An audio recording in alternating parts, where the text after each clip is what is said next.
The Market of Chains. The sky above the alien space station was dark. Lights blinked in the endless metal ceiling. The air was heavy with smoke, oil, and pain. Deep inside, hidden from the main trade routes, there was a place no one wanted to talk about. It was called the Market of Chains. Here people were not people, they were property. Sold. Bought. Broken. Saelari sat on the cold floor. Her skin, soft and silvery blue, was bruised. Her small hands were locked in glowing cuffs. A heavy collar pressed against her neck. Her long white hair was tangled and dirty, but her eyes, big, bright, and full of sadness, still held something deep. Hope. She was only 17 cycles old, a child in her own world. But she had already seen death, fire, and darkness. Her planet was gone. Her people wiped out. And now she was just one more item for sale. Around her, loud voices echoed. Alien traders shouted prices. Creatures of many shapes and sizes stood in lines, trapped like her. Some cried, some screamed, some just stared at the floor, empty. A tall, horned alien, the slaver master, walked by. He kicked one of the cages and laughed. "Next one goes to the meat buyers," he said. "Better sell her quick." Saelari flinched. She closed her eyes and whispered a word from her old language. It was a word for help. A word no one understood here, but someone did hear. Far away in the shadowed corner of the market stood a man. Human. He wore a dark jacket, boots worn from travel, and a metal arm from the shoulder down. His name was Jason Cade, a former soldier, a drifter. He had seen this place once before. He had sworn never to return, and yet he was here. He wasn't looking to buy. He was looking to forget. But something caught his eye. Her chained, small, barely alive.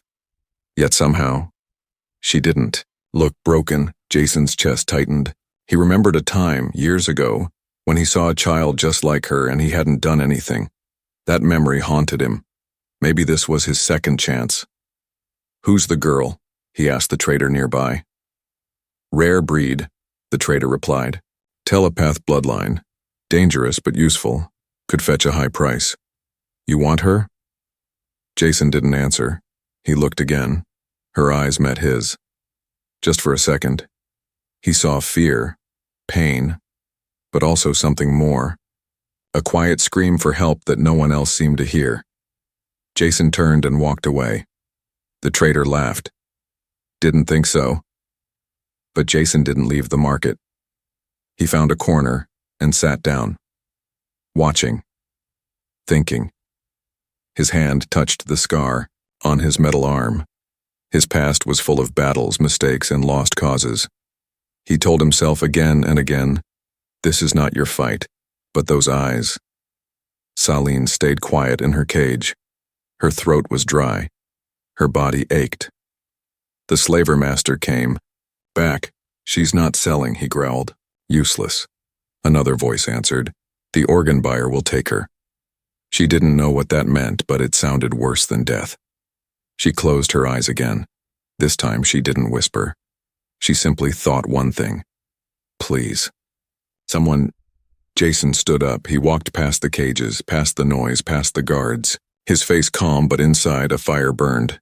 He stopped at the edge of the auction block. He watched as the slaver unlocked Saelari's cage and dragged her up. "Final bid," the alien shouted. "She's yours or she's gone." Jason stepped forward. The crowd looked at him. "You buying, human?" the slaver asked, laughing. Jason said nothing. The slaver spat. "Thought so. Walk away." But Jason didn't move. His eyes never left Saelari's. She looked back, weak and trembling. He spoke, at last. Not to the slaver, not to the crowd. To her. "I hear you," Jason said softly. Then, he turned again and walked out of the market.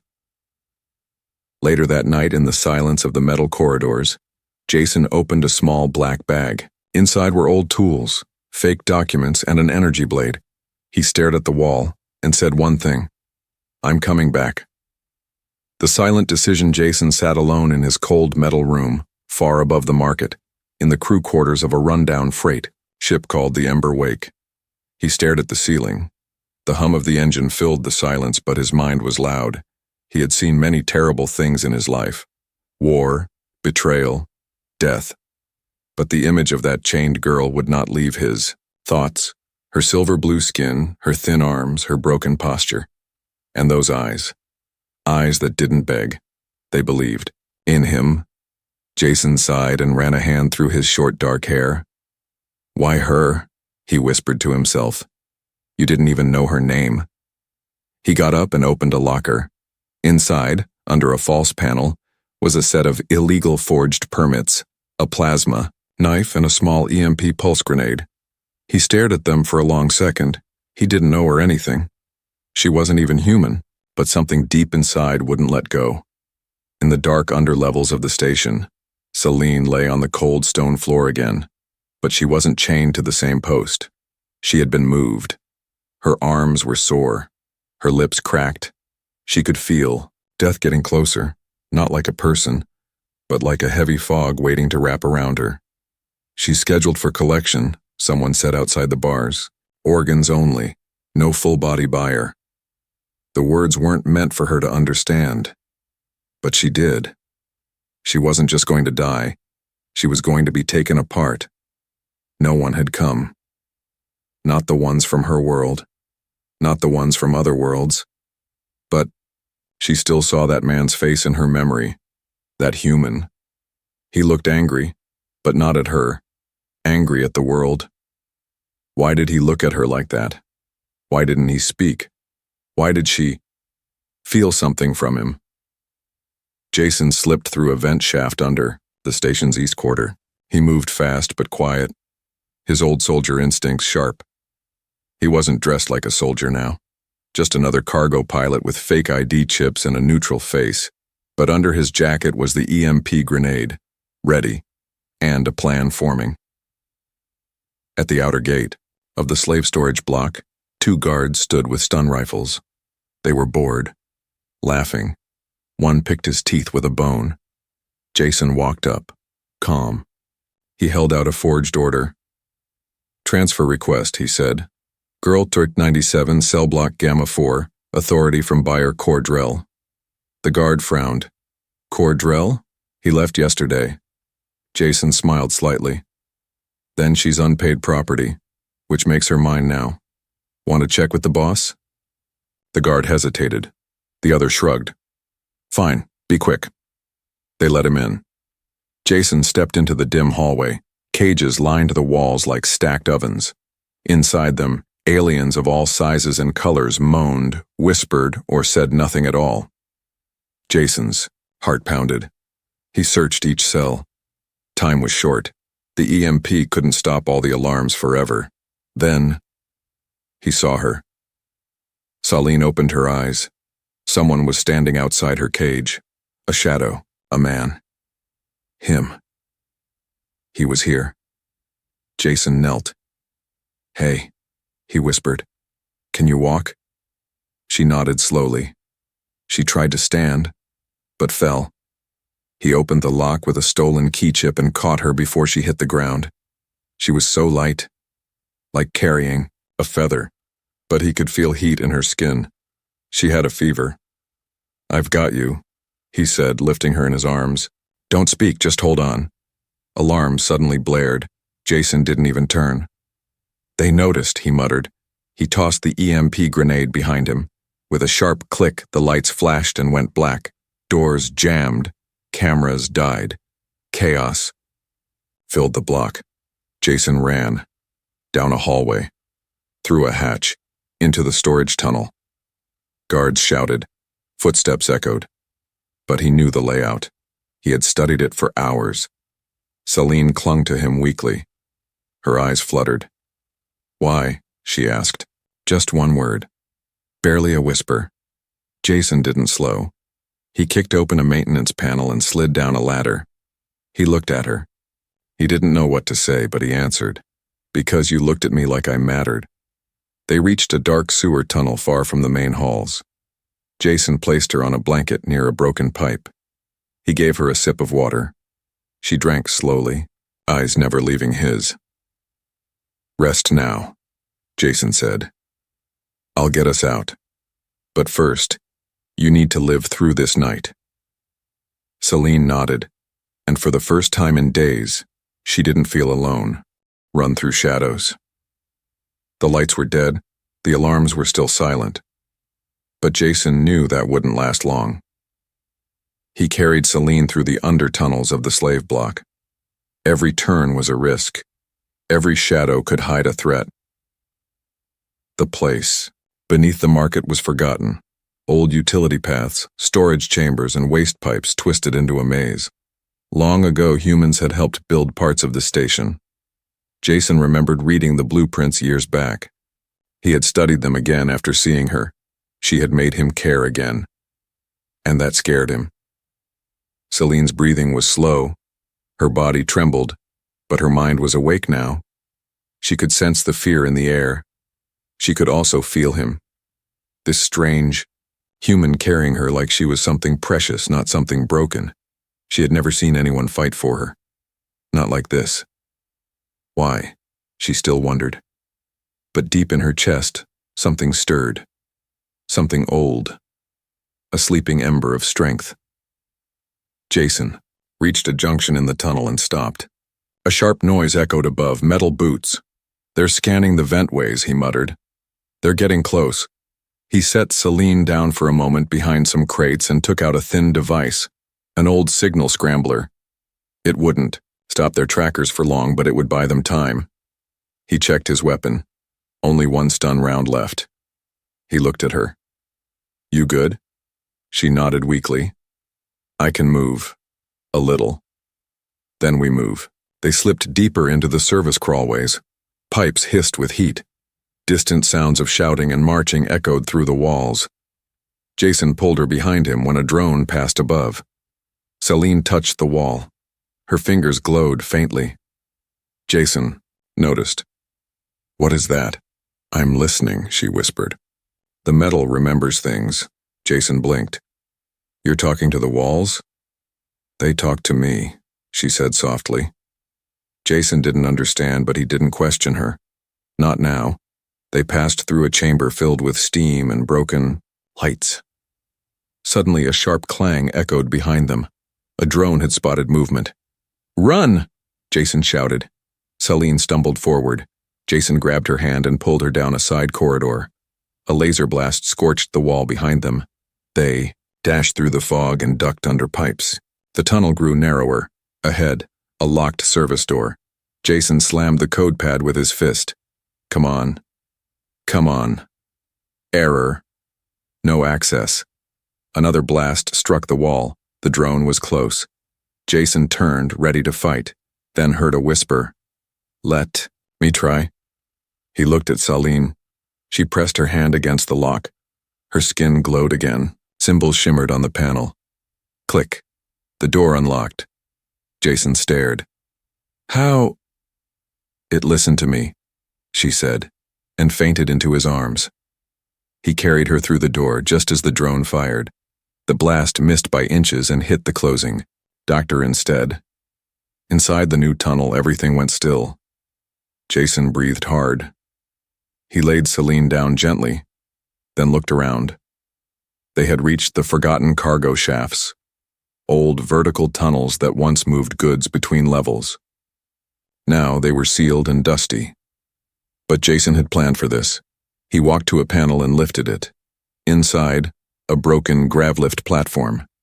He spent 10 minutes fixing the power core with a shaky hand. The lights flickered back to life. Celine groaned. She was awake again. "We're going up," Jason said. "My ship's on dock level 12. We get there. We get out." She smiled weakly. "I believe you." Jason didn't smile back. He was scared, but he wouldn't show it. The gravlift rose, slow and creaky. Lights blinked. The shaft echoed with every sound. Then, voices. Above them. "Block the docks. No one leaves. Alert all patrols. A human's gone rogue." Jason's stomach tightened. They knew. At level 12, the lift stopped. Jason carried Celine to a side hallway. Only one checkpoint remained between them and his ship. But now the market security was everywhere. Jason scanned the guards.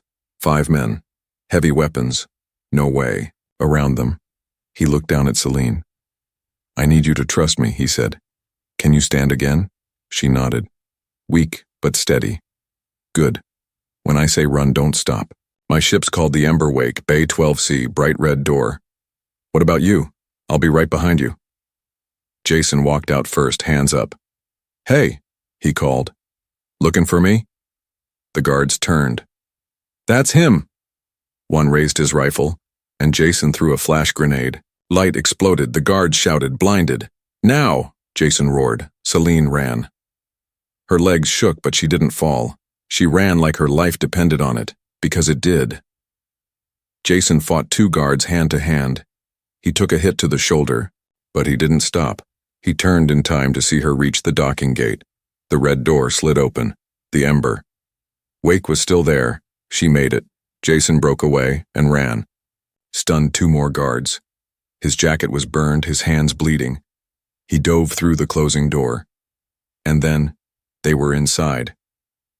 The ship sealed, engines hummed. They looked at each other, both breathing hard, both alive.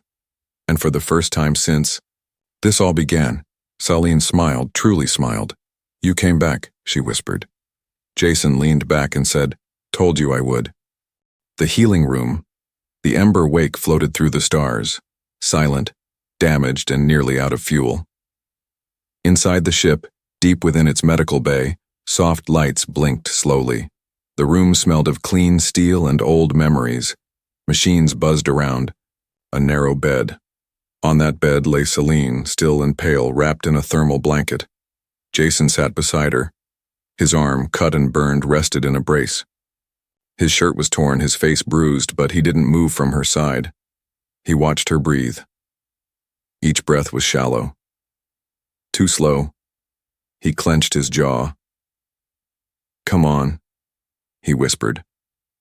"You didn't survive that hell just to fade away now." He grabbed a small case and opened it.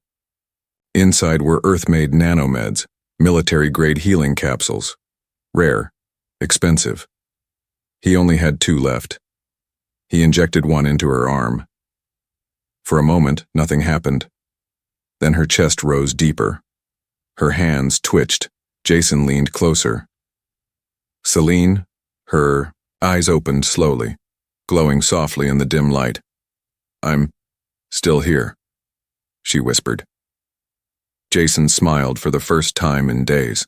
"Yes, you are." Hours passed. Jason repaired what he could on the ship.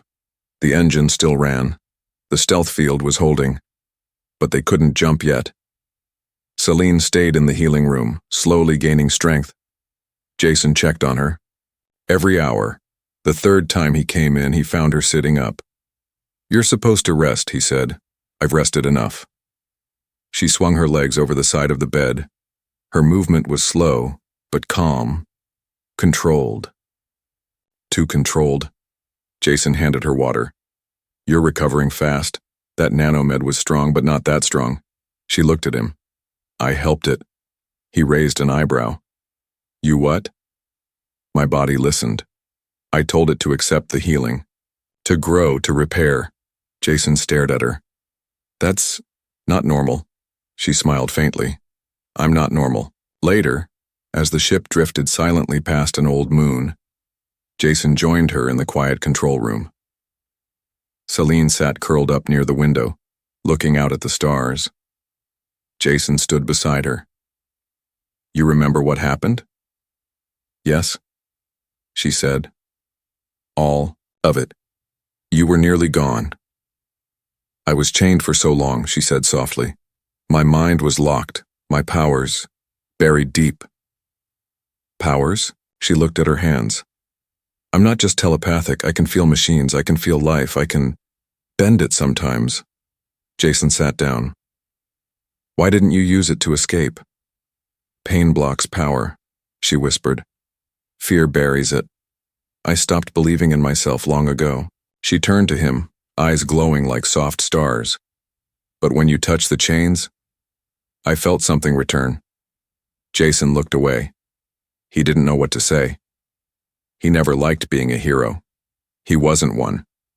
He had done too many things he regretted. "I didn't save you," he said. "I just broke a lock." "You did more than that," she replied. "You heard me. In that place, even a whisper of hope can be louder than a scream." That night, Celine explored the ship. Jason showed her the systems, navigation, shields, engine room. When they reached the power core, she stopped. "This ship is alive," she whispered. Jason chuckled. "It's just metal." "No, it remembers you." Jason's smile faded. "I built it after I left the army. Every part is from some broken place I crawled through." She placed her hand on the control panel. The lights brightened. The hum of the engine grew smoother. Jason's eyes widened. "What did you do?" "I asked it to help us." The ship responded, stronger, calmer, like it was obeying. Later, Jason brought her food, basic rations from Earth. She tasted a small fruit bar and smiled. "This is sweet. It's called mango." She ate slowly, enjoying each bite. "Your world has many colors in its food." Jason nodded. "Earth is messy, loud, but it's free." "Will they let someone like me live there?" He paused. "They'll have to, or I'll make them." She looked down. "I don't want to be a symbol, I just want to be." He leaned back. "Then you'll be. I didn't pull you out just to make a speech. You get to live. That's all." She smiled. Suddenly, alarms beeped. Jason jumped up and checked the console. "Tracking beacon," he said. "They tagged the ship when we left. Can they find us?" "Soon. Unless we lose the signal." He looked at her. "Can you talk to the ship again?" She nodded and ran to the core. Jason followed. She touched the panel again. "There's something buried, a signal deep in the frame." Jason scanned it. "That's an Imperial lock. Trace. They'll find us in minutes." "I can shut it down," she said, "but I need to go inside the system." He frowned. "Inside how?" "My mind. The circuits. It's dangerous, but I've done it before. Long ago." Jason hesitated. "It could burn you out." She looked up. "Then stay with me." She knelt at the core and closed her eyes. Lights flickered. Jason grabbed her hand. The hum of the ship changed, and suddenly everything went quiet. The beacon signal blinked once, then went dark. The trace was gone. Celine fell forward. Jason caught her.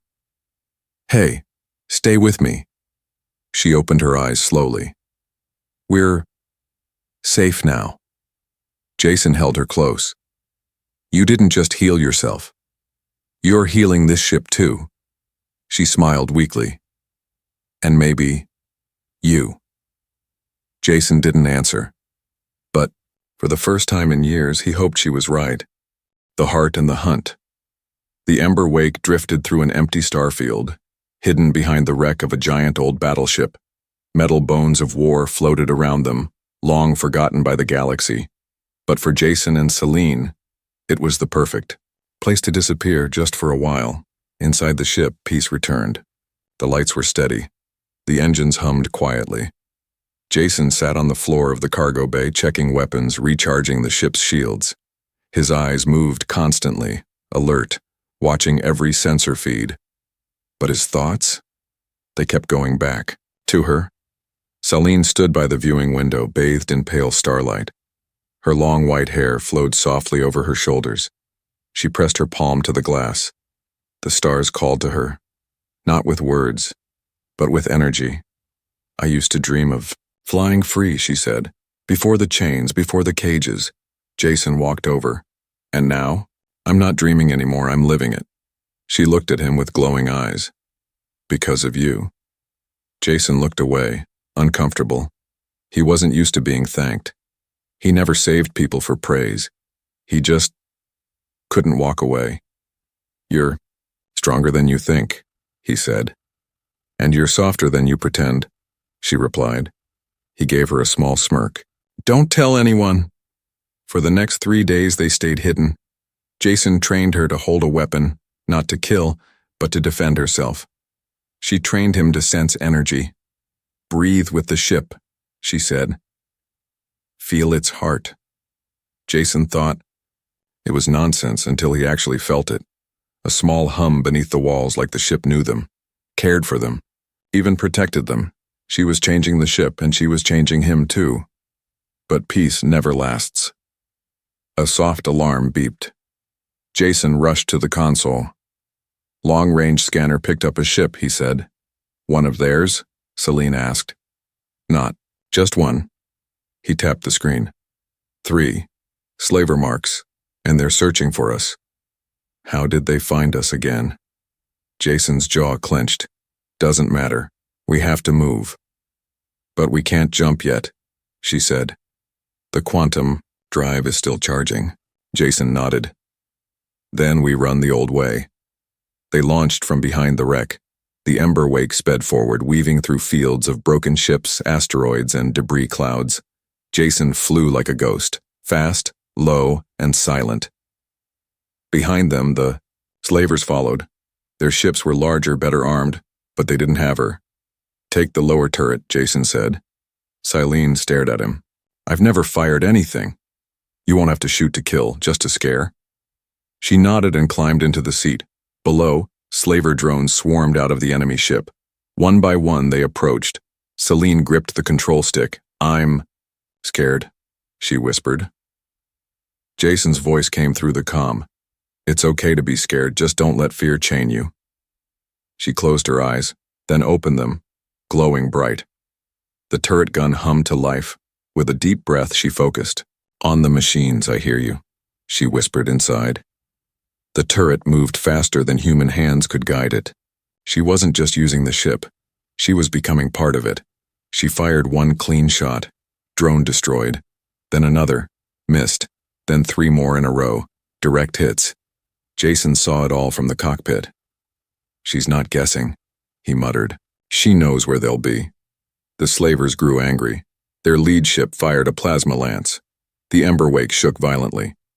Shields at 50%, Jason shouted. We won't last long. Then, Jason, Celine's voice said calmly through the ship. Give me the controls. What? Trust me. He paused, then stepped back. The ship's lights dimmed. The engines changed tone. It wasn't flying like a machine now, it flew like a living thing. Saelari wasn't in the turret anymore. She was in the ship, her mind touching every panel, every wire. She whispered in a language not heard by human ears. The ember wake moved like smoke through fire, dancing between blasts, dodging weapons no ship should dodge. Jason held on, wide-eyed. She's steering. With thought, the slaver ships began to fall behind. One tried to match their speed, then exploded into debris. Now, Celine said. Jason, get ready. He jumped back into the seat. Jump drives online. He hit the switch. The stars stretched, and then they were gone. Silence. The ship now floated in calm space. A field of stars around them, no pursuit in sight. Jason turned to the back. Celine had collapsed beside the ship's heart core. He ran to her and caught her before she hit the floor. Hey, wake up! Her eyes opened slowly. I'm okay, just tired. You flew the ship like it was your body, she smiled. Because it listened. Because you believed in me. Jason held her hand tightly. You saved both of us this time, he said. No, she whispered. We saved each other. And as the ember wake drifted in peaceful space once again, Jason realized something for the first time. He wasn't running anymore. He was protecting, and he would never let her be chained again. Hope in orbit, the ember wake floated in high orbit over a quiet green moon. It looked peaceful from above. Soft clouds, rolling oceans, untouched forests. But Jason didn't trust beauty anymore. He knew the galaxy well enough to know. Wherever there is peace, someone is planning to break it. Celine stood beside him on the bridge. Her silver-blue skin shimmered softly in the starlight leaking through the window. She was different now, not just stronger, but awakened.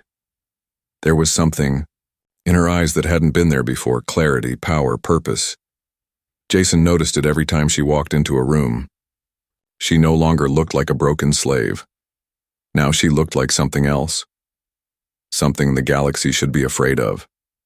They had been hiding in orbit for 2 days, letting the ship cool and rewire itself. Literally. Saelari had become so deeply linked with the Ember Wake that it had started responding to her thoughts even while she slept. Doors opened for her. Lights dimmed when she passed. The ship pulsed like it had a heartbeat again. Jason watched her work quietly at the console. She wasn't typing, just resting her hand on the panel. The system responded with gentle clicks and changing codes. "You don't even need to press buttons anymore," Jason said, trying to smile. "I am the buttons," she replied with a soft grin. But her humor didn't hide the worry in her voice. "They're coming, aren't they?" she asked. Jason nodded. "The slaver fleet, and maybe more. Word's out now, they know you escaped. They know what you can do." She looked down. "They won't stop until they have me again." "Then we won't let them," Jason said, standing beside her. "We take the fight to them, before they take it to Earth." Later, Saelari sat alone in the observation chamber. She stared out at the green moon. Her mind drifted back to the day her planet burned. She had been hidden underground while her family was slaughtered. Her people had been peaceful, dreamers, healers, not soldiers, but now she wished they had fought. Jason walked in. He didn't speak, just sat beside her. Sometimes silence was the only language he understood. After a while, she whispered, "I'm scared of myself." Jason raised an eyebrow. "You shouldn't be." "I didn't know what I was until I felt freedom," she said. "Now, I feel like fire. I feel like thunder waiting to fall." Jason nodded slowly. "Then let them hear it." Suddenly, the ship's sensors screamed. Jason rushed to the cockpit. "We've got incoming, big ones. 3 ships, then 5, then 12. Not just slavers. Military escorts. They brought warships?" Jason muttered. "For you?" "No," Saelari said from behind him. "For what I represent." She sat in the co-pilot seat. Her hands trembled, but not from fear, from rising energy. Jason watched her eyes flash white-blue. "What are you doing?" "Calling the Ember Wake," she whispered, and the ship answered. Lights flared across the hull. Old panels reconnected. Weapons.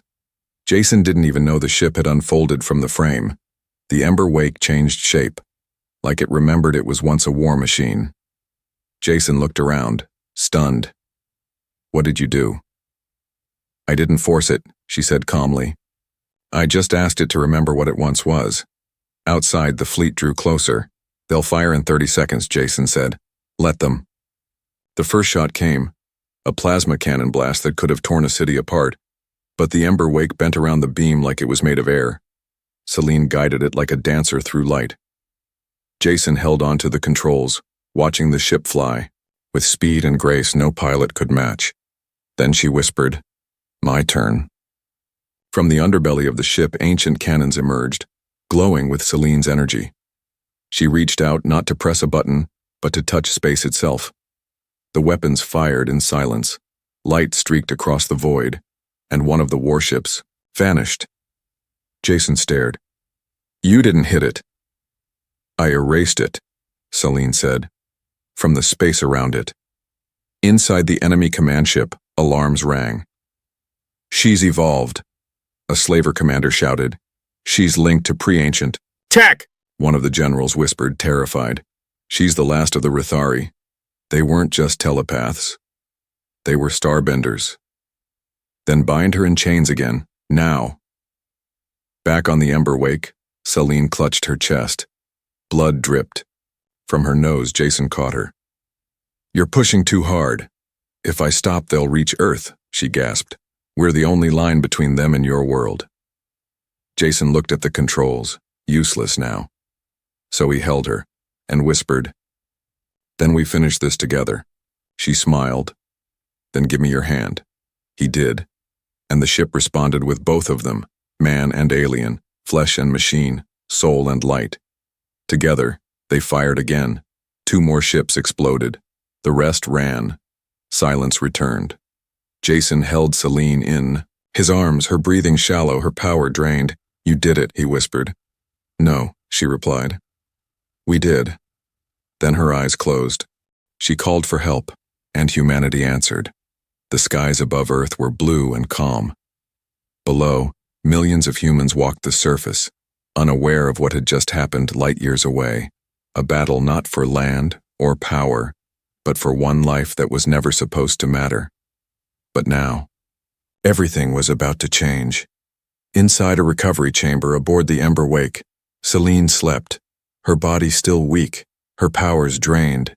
Machines gently hummed around her, scanning, healing. Her silver-blue skin shimmered faintly, and her chest rose with slow but steady breaths. Jason sat beside her, eyes heavy with exhaustion but filled with quiet pride. She had faced a fleet. She had bent a ship to her will. And she had saved not just herself but him too. Now it was his turn to protect her. When she woke, hours later, Jason was still there. "You didn't leave," she said softly. "Not planning to," he replied. "We're almost home." "Home?" she repeated. He smiled. "Earth." She sat up slowly, her hands trembling. "What if they don't accept me? I'm not like them." Jason nodded. "They're not perfect, but if they can accept me, they can accept you." She looked into his eyes. "I'm afraid of becoming a symbol again." "You won't be a symbol," Jason said. "You'll be seen." They landed on Earth at dawn. The Ember Wake descended over a quiet valley far from the cities. No crowds, no soldiers, just wind, grass, and morning light. Jason stepped out first. Celine followed, barefoot, cautious, blinking at the sunlight. She had never walked on a world that belonged to her. Not as a prisoner, not as a thing, but as someone free. They were met by a small group, scientists, diplomats, and a few soldiers. None raised weapons. Jason stood in front of her. "If anyone here thinks she's dangerous, step forward." No one moved. A kind-eyed woman stepped forward and said gently, "We've seen the records, the battle logs, the way she shielded Earth from that fleet." "She saved us," another added. Celine said nothing. She didn't trust words yet. So Jason spoke for her. "You chained her. You sold her people. You looked the other way while markets were built in the dark corners of space." He looked around, voice low but firm. "But one day, she whispered for help. And only a human answered. The message spread fast. Across Earth. Across colonies. Across space." The last of the Rithari, once treated as a rare pet, was now being called something else. A voice of change. Weeks passed. Celine chose to live quietly on Earth, in a hill cabin near a forest. Jason stayed nearby. He fixed ships for a living. She helped him with her mind, guiding metal, speaking to machines gently like friends. Children from the villages visited often. They brought her flowers. She taught them to listen, not just with ears but with hearts. She never gave speeches. She never asked for fame. But her story spread, not because she shouted it, but because others finally listened. One day Jason found her standing on a cliff watching the stars. "They still fear you out there," he said. She nodded. "And they always will." "But now," Jason added, "they know better than to touch you again." She turned to him. "I don't want fear. I want understanding." "You've already planted it," he replied. "The slaver networks are collapsing. The galaxy is waking up." She looked up at the stars. So many still in chains. Jason looked at her carefully. "You want to go back out there, don't you?" She didn't answer. but her eyes, filled with quiet fire, said everything. A month later, she stood before the United Council of Galactic Worlds, not as a slave, not as a prisoner, but as an invited guest. Jason stood at her side, silent, unmoving. Cameras rolled. Crowds filled the hall. She said just one sentence. When I cried out, I was not begging, I was hoping, and humanity answered. The chamber fell quiet. Then someone stood, then another, and then all rose, to honor her not for her power but for her spirit. Back in the ember wake, Celine stood in the heart of the ship once more. Jason leaned on the doorway. You ready? She turned, eyes glowing gently. You really going with me again? He smirked. Someone has to stop you from erasing warships by accident. She laughed. For the first time in her life, it was a free laugh. Then they both stepped forward, together, and, as the ship lifted toward the stars once again, the galaxy watched, not out of fear, but in hope.